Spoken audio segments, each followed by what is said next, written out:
Imagine the country you live in being hit by less and less fertile soil, making crop growing increasingly difficult. Sandstorm conditions prevail in the Indian capital, and now there are fears of early desertification of the region. Desertification and erosion are both concerns. Soil is the habitat upon which zillions of lives thrive. Because of that thriving life, everything grows. We eat food, other animals grow, everything happens because soil is rich. Once there is no richness in soil, then you have forsaken the planet in many ways. We talk of carbon, we talk of emissions, we talk of pollution at various levels.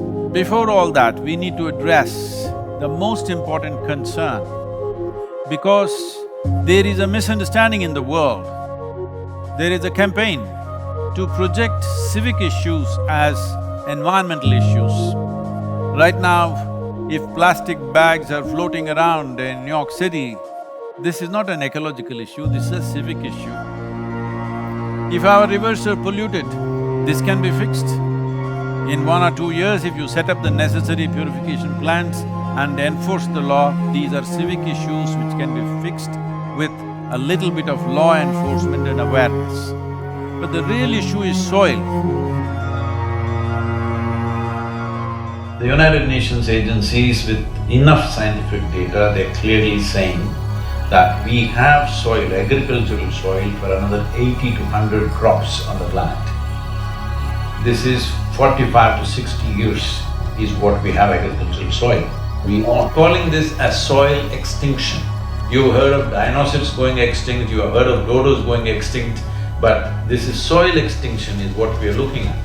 The real problem is soil extinction because in the last 30 years, 80% of the biomass insects have disappeared from the planet, 80%. This is a suicide, this is a real suicide. So in 45 years' time or 50 years' time, there will be serious food crisis on the planet, it's inevitable. When food crisis comes, well, whoever has the biggest guns will come and take the food. And the chaos and the suffering that we will create for populations around the world is unimaginable. Don't think only the poor people will die. They will kill the rich and rich will die. So this is not to paint a dark picture. This is a reality which has happened many times in our history, and once again it is being predicted by top scientists in the world. So what are we going to do?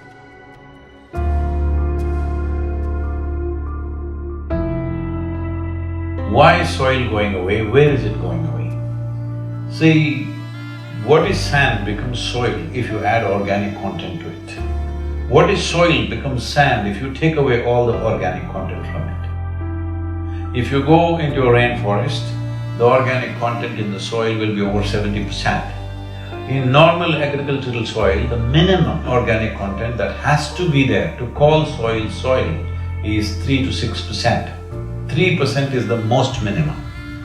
But today, for example, in India, 62% of India's soil, the organic content is 0.5% or below that.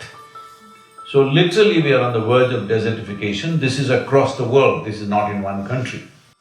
In United States, the way the land has been used in terms of herbicides, weedicides, pesticides, well, we need to understand nearly 82 to 86% of biodiversity is within the first 12 inches of topsoil. When we plow with machines like tractors plow to a depth of 9 to 12 inches and leave it open, this means we are destroying the biodiversity completely. What biodiversity means is, it's the humus in the soil. The word human comes from the word humus. That means this is actually living soil.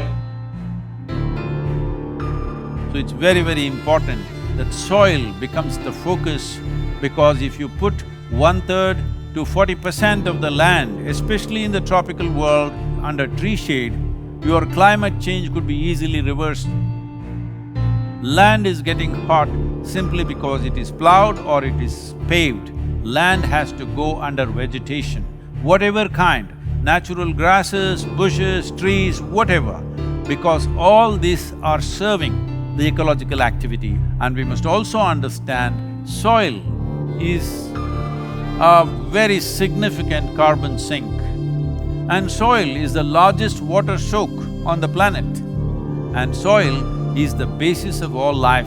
This 36 to 39 inches of topsoil on average around the planet is the basis of 87% of life on this planet.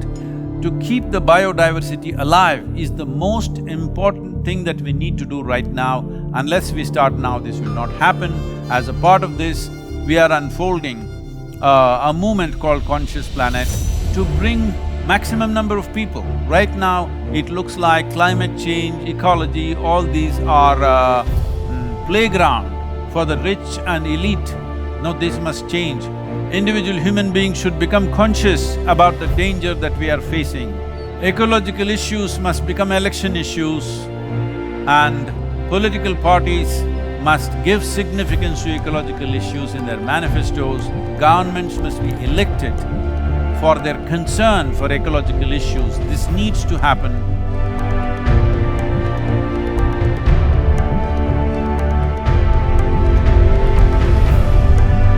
So we are seeing how to bring about a policy recommendation for 192 countries.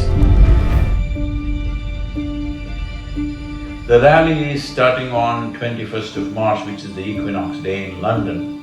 And from London, it's a single lone motorcycle riding through 24 countries, 30,000 kilometers, reaching the Kaveri Basin where we are on ground working in a river basin which is 83,000 square kilometers, and 5.2 million farmers work here. The very body that we carry is soil. Without soil being rich and well, this body and every other life cannot be well. So in terms of ecology, in terms of climate change, the most important thing is that we need to have a conscious approach as to how we manage our soil, how we rejuvenate our soil, how we revitalize our soil. This conscious approach and creating a conscious planet is what is most important. Without involving large mass of people, this will not become a reality because we are democratic nations. Unless people say this is what they want, that is not going to happen. So let's create a conscious planet. Let us make it happen.